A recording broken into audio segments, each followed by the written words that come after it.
Jacques Carletto, avec Distance, vous proposez une suite de billets illustrés où l'humour devient une manière de regarder notre société avec plus de lucidité. J'aimerais partir à la fois de quelques dessins précis et de l'esprit général du livre. Alors, distance, Jacques, ce mot paraît simple, mais il ouvre beaucoup de sens. Parlez-vous de la distance entre les êtres, de la distance critique face au monde, ou de cette distance intérieure qui permet de regarder notre époque avec davantage de lucidité. Bien sûr, quand on regarde la société dans laquelle on vit, il y a beaucoup de distance. Ah, c'est un paradoxe parce que on est dans une société qui est hyper connectée, mais on constate qu'on ne se parle plus. Alors il y a plusieurs distances. Il y a une distance sociale. On se regroupe, on travaille en communauté. Il suffit de prendre le métro ou un bus et on se rend compte que maintenant tout le monde parle avec son téléphone et parle dans sa langue natale. Donc on ignore totalement les autres. Et il y a une différence culturelle, c'est-à-dire que on a des valeurs proclamées, on demande le respect aux autres, mais on oublie de leur rendre ce respect. Dernière anecdote dans le métro.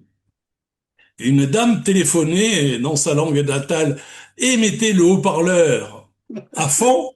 Une voisine lui dit, vous pourriez baisser votre haut-parleur. Et la dame lui répond, Madame, si le métro ne vous plaît pas, vous avez qu'à prendre un taxi. Et enfin, une distance psychologique, puisque on se rend compte que euh, il y a de plus en plus de discours idéologiques qui simplifie la réalité, alors que la réalité est faite de nuances beaucoup plus complexes. Donc, pour revenir à votre question, je pense que ce qui est important, c'est de mesurer cette distance intérieure. Le fil rouge de mon ouvrage, c'est la critique des certitudes. Avec Distance, vous choisissez la forme du billet illustré, à la fois bref, journalistique, humoristique et surtout réflexif.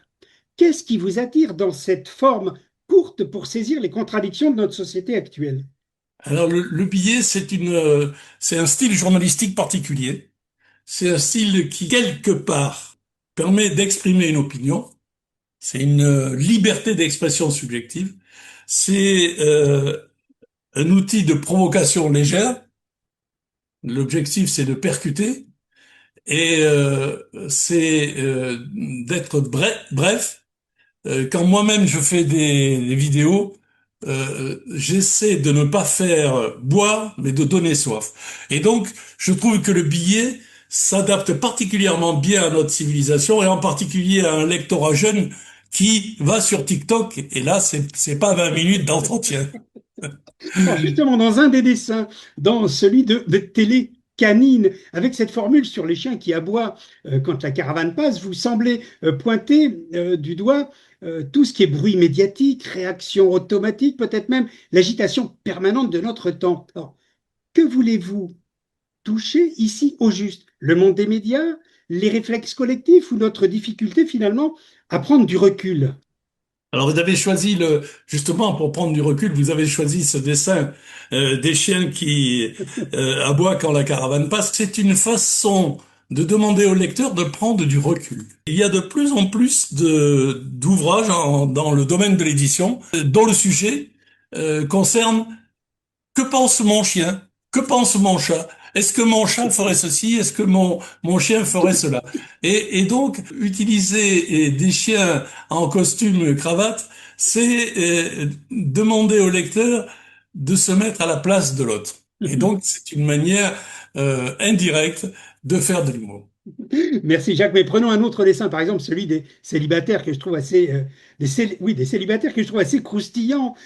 Qui connaîtrait mieux ces célibataires, mieux les femmes que leur mari? L'humour passe par le reversement et la pointe. Dans ce type de billet illustré, cherchez-vous d'abord le sourire, la provocation légère ou une vérité humaine que seule l'ironie peut faire surgir?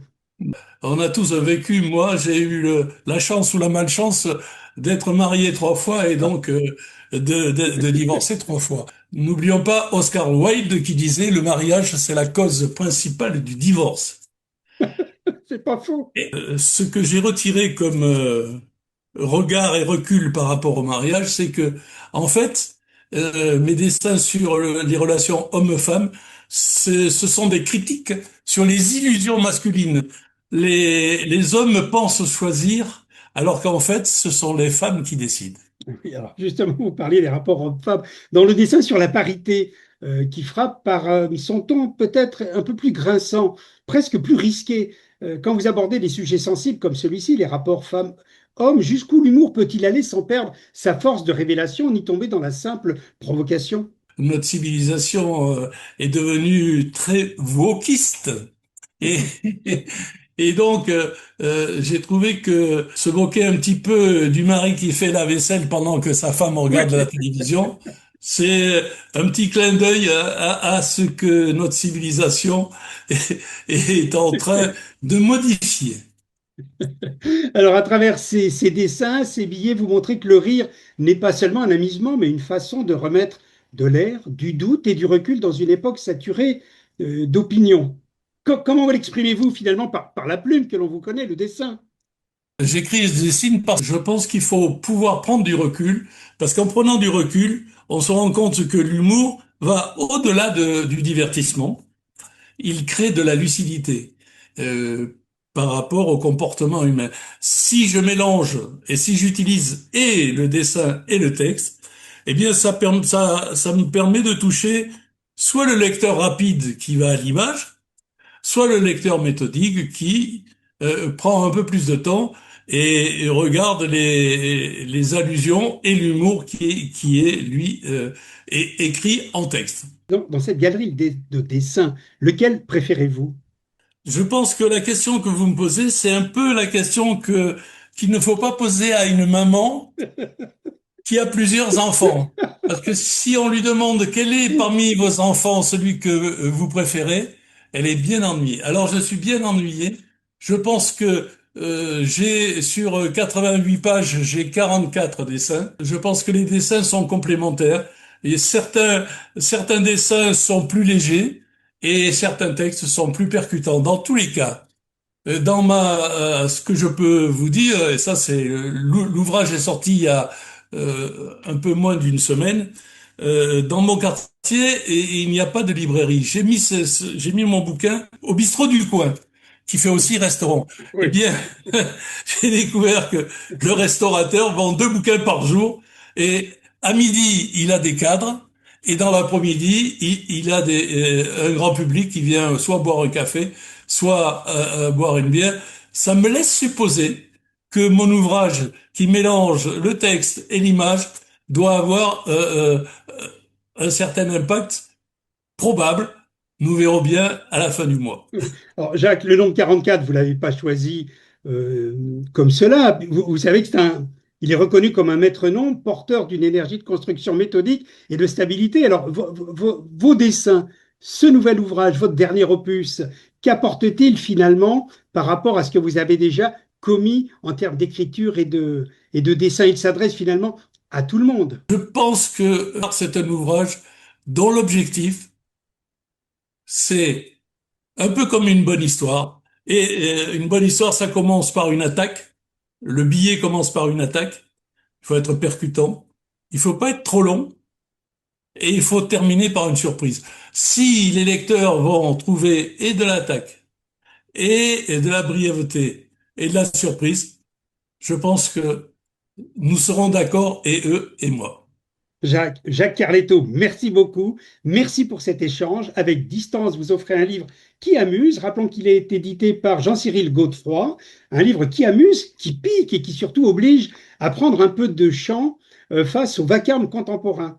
Entre trait d'esprit, sens de la formule et lucidité critique, vous montrez que le sourire peut encore être une manière exigeante de lire notre époque. Jacques, merci d'avoir partagé ce regard avec nous sur 450 FM, journal numéro 1 de la franc-maçonnerie. Merci Lionel, à très À bientôt. bientôt, Jacques. Au revoir.